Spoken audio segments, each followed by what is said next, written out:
The difference between true and false, or truth and false. Truth means that which is, was, and will be. False is that which is, but wasn't, or that which is, but won't be. Truth is permanent, false is temporary. No, the other way around. Temporary is false. We're not saying that if this is false, it won't last. No, it's the other way around. That which does not last is false.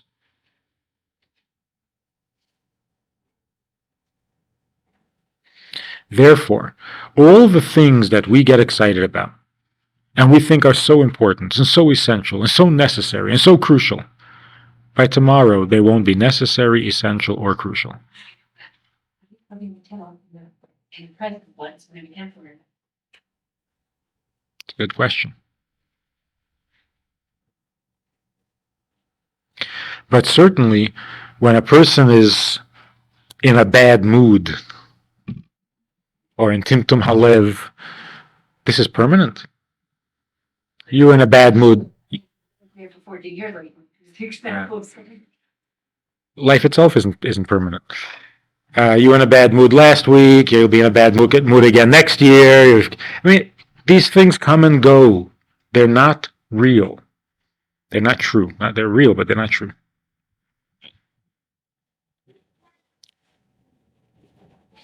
People's passions are not true, but at the moment, they seem to be. When a person has a passion for whatever it is, everybody around them thinks it's quite silly. Everybody except them. Huh? Even other people involved in the same passion will laugh at the person who has that passion. Because they know that it's not what he's making it out to be. So when a guy says, like Romeo, without you I cannot live. Everybody says, oh, play the violins, can't live. You'll find somebody else.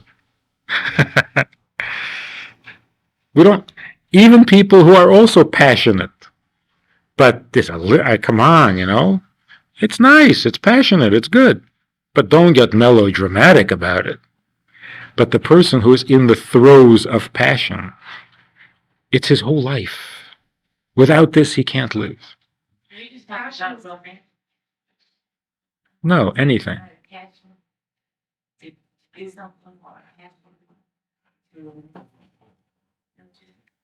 A guy's got to get a job. Got to get a job. And he goes for the interview. And they tell him they'll call him. And he sits waiting by the phone. His life hangs in the balance. No, it doesn't. No, it doesn't. You don't get the job, you don't get the job. You get a different job. Passion is the same thing as fanatic. Yes, passion is fanatical. I told somebody they were a fanatic. They flipped. I'm going to be settled on passionate. You see? It's just a choice of words.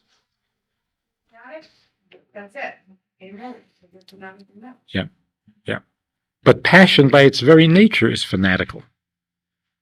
It is not, passion is not reasonable. It's like, well, let's see, I'll have the passion maybe not now. No, booked for today. How about next weekend? I'll be very passionate. Passion is not reasonable. Doesn't matter. But you said passions are not true, so passions for good things are also not true. Mm-hmm. So passions like for Yiddishkeit or whatever are also not true? Of course not. One day you have it, the next day it's gone. Passion is not permanent. It's like the Palestinians, they're fanatics. The Israelis, fanatics as well. Are they passionate? Like, is there Hmm? Is there a word just about like what you keep down? Like, you can use in terms of day-to-day really activities. I remember reading this article about the difference between men and women. This guy is writing an article, and it was like one of these what are they called? Huh? It was sarcastic. What is it? Not sarcastic. Yeah, satirical. Yeah. So he writes, did you ever notice the difference between men and women? When a woman insists on having it her way, she's a witch with a B.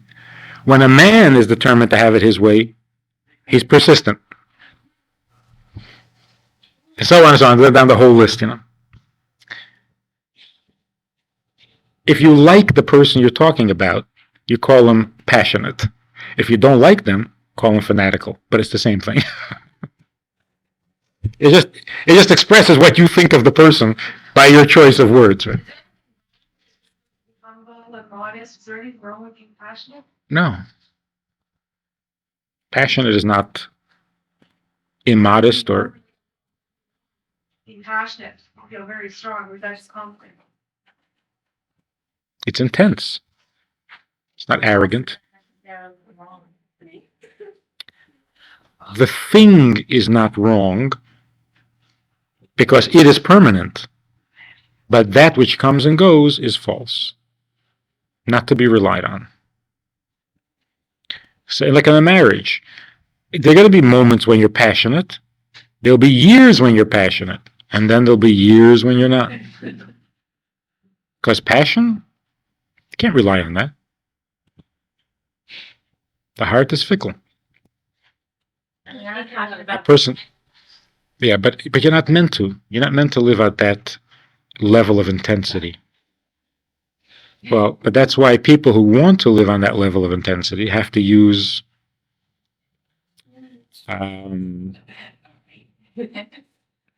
what should we say? The blue and the pink, you know, the pink ones and the blue ones and the and the yellow ones. That's because the system needs a break. The system has to have its highs and its lows. If you keep it at a high, so what he's saying here to his Yetzer Hara is there are certain truths, certain things are really real, and you're making me crazy with all this temporary and untrue stuff. You're denying the truth. And that's what ultimately is intolerable about the Yetzer Hara.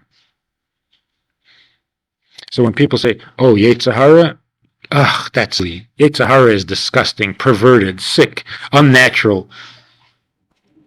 That's not what's wrong with the Yetzer Hara.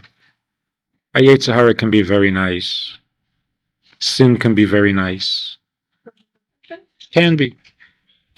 If you fill your mind with good information, with Torah information, if you fill your day with Torah activity. So the Yetzer Hara with its passions kind of gets surrounded. From above, the mind is saying holy things. From below, the activities, the actions are holy and kosher. And the Yetzer Hara kind of backs away when he knows when he's surrounded.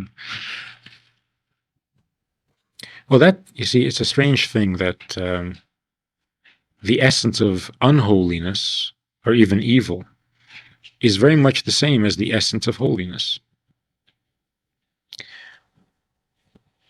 The essence of holiness means, will you stop thinking about yourself and throw yourself into what God wants? I mean, that's the whole point that we've been talking about for days and days and days. When God says to do a commandment and you say, will it make me holy? Forget it, all right? Go home. Skip it. I'm sorry I even asked you. When God comes and says, will you keep my 10 commandments? And we say, will it get me to heaven? God says, go home. I don't want to talk to you no more.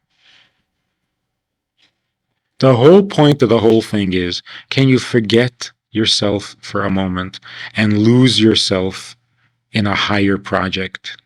That's the whole point of the whole thing. What does evil say? Same thing. Evil says, this is getting really boring. Sitting here thinking, what should I do? How am I doing? I got to lose myself in something. I need a high. What is a high? Any feeling that is so big that I drowned in it because I want to drown. I want to disappear into something big. So the Yetzer Hara comes along and says, I got big things. I got some heavy experiences you can lose yourself in. And then there are people who sit in the middle. They won't get evil and they won't get holy. They fight to stay in themselves. You never call me a fanatic. How does that? They'll look at it, they'll read it, they'll talk about it, they'll debate it, but they won't get lost in it. But on the other hand, they'll never get drunk either. They don't get drunk. They drink and they flirt. They don't get drunk because they have to be in control. So they'll come and they'll learn and they'll talk about mitzvahs and Yiddishkeit and Lubavitch and Rebbe and Mashiach and walk away and say, oh. And then they'll go to a bar and everybody will be getting smashed and doing all sorts of weird things, losing their head. And they're going to stand there thinking, I think it's time to go. Home. I've had 3 drinks now.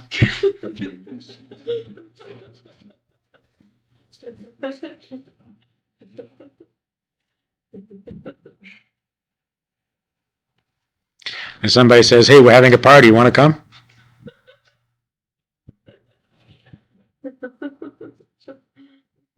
Maybe.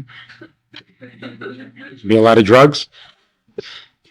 So there's the turtle that just won't come out no matter what's happening. What do I do? Turtle.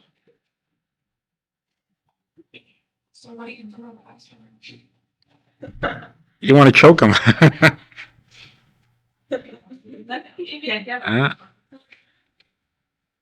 You light a fire. Light a fire under them. Teach them how to close their eyes. Well, maybe you can't really. Could be that's where they're going to be. That's it. Huh? That's just the way they're going to be. They'll never be very passionate about anything. And maybe that's better. It's uncluttered. Very cluttered. It's very cluttered. Because in order to stay away from the right and away from the left, you have to be so busy making up excuses. No, can't go to it, can't go this way, can't, no, too far, too craziness. I think the most you can expect is moments, which if, that's fine. The beginning of it, of course, the beginning of losing yourself in something bigger is the ability to laugh at yourself. And for this kind of a person, to take themselves less seriously is a great accomplishment. It's still far from passion, but it's a big improvement. Because humor is already a form of, if you can really laugh, you're losing yourself. For the moment. It's a high, yeah. Like when people say, I'm a very passionate person. I have jumped into things you wouldn't believe. And I wouldn't believe. And I've gotten hurt many times because I just, I see something I like, hey, I go for it. I like Yiddishkeit, but this time I want to be careful. I want to go slowly, one mitzvah at a time. I don't want to just jump in.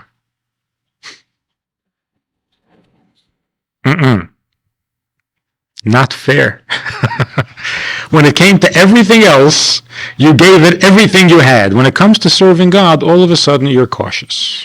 Maybe because you don't want to have that down.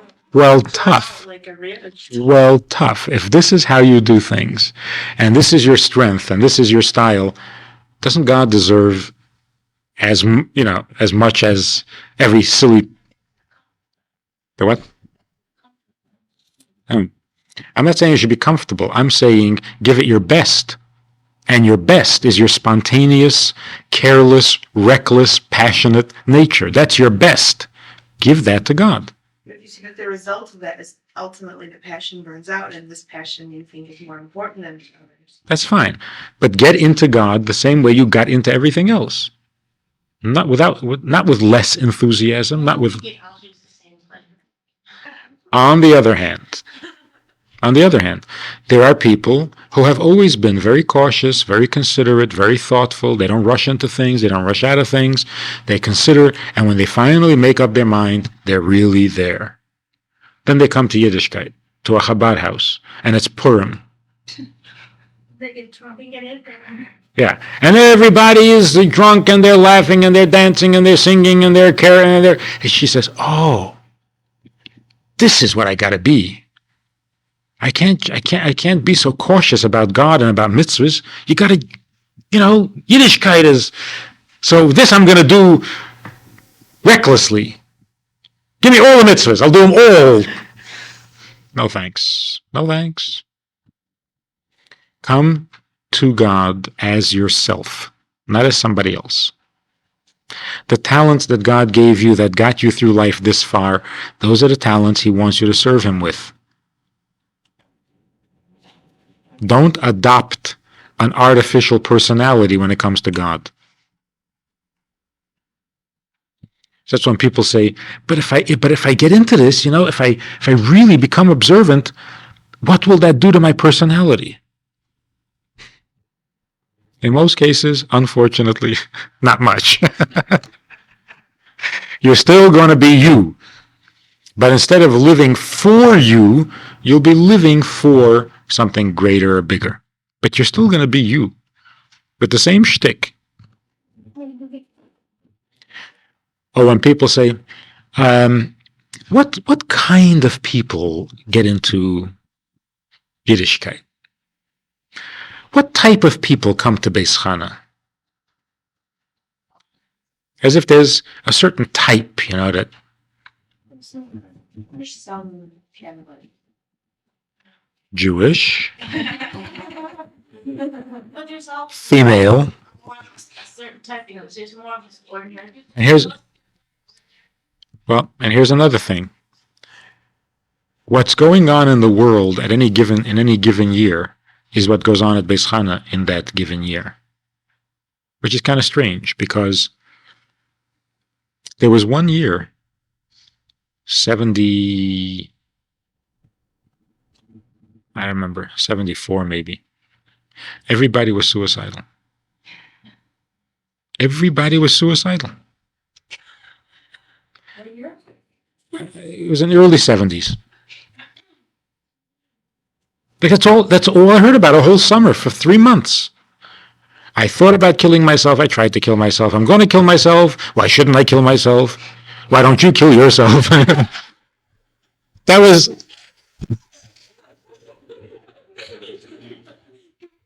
was the only hot item for that year or that summer. Yeah, there was something going on. Some of the other ones, what's this? There were years when politics was everything. Got to fix the world. You're not fixing the world. Well, what about the rest of the world? How are you going to fix this? How are you going to fix that? Then there was a year when everything was food. Everything was food. You shouldn't eat that. Shouldn't eat that. No, that stuff is poison. I shouldn't. No, none of that. Can't eat any of that. No, you can't cook like that. You got to cook. Everybody was berserk about food. Everybody. and a whole summer I was drinking carrot juice. Remember that, yeah? Huh? Then they too. Huh? Then there was a year when everything was Eastern,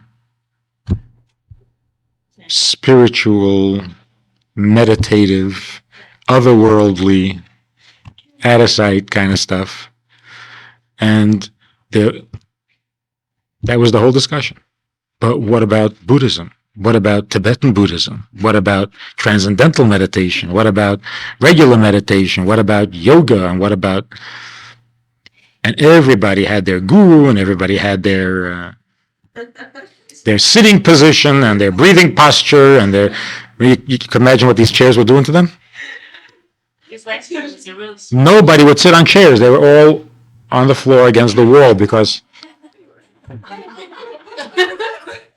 Yeah.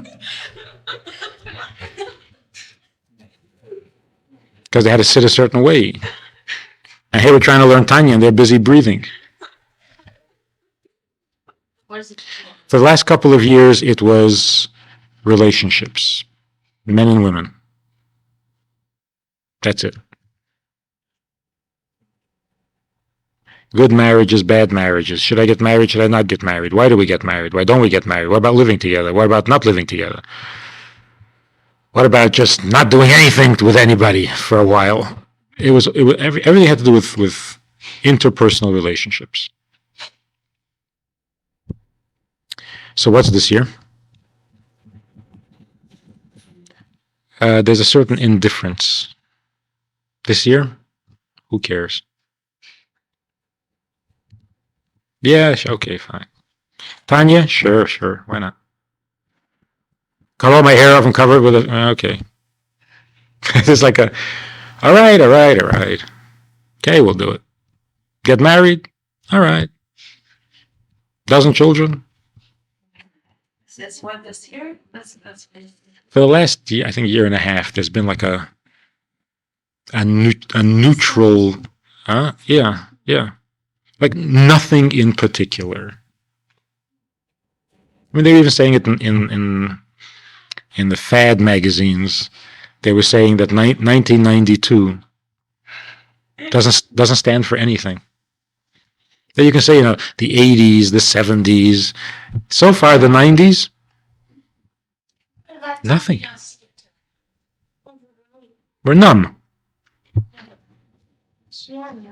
Beyond numb. Catatonic. Autistic. I know that in Crown Heights, the mood is either Mashiach comes or what the heck.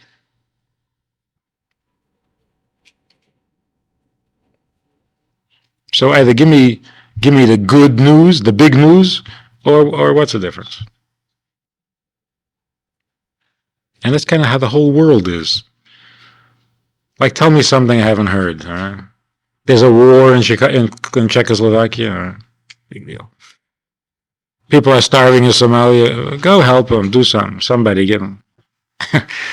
Somebody go feed them. All right? But we can't be bothered.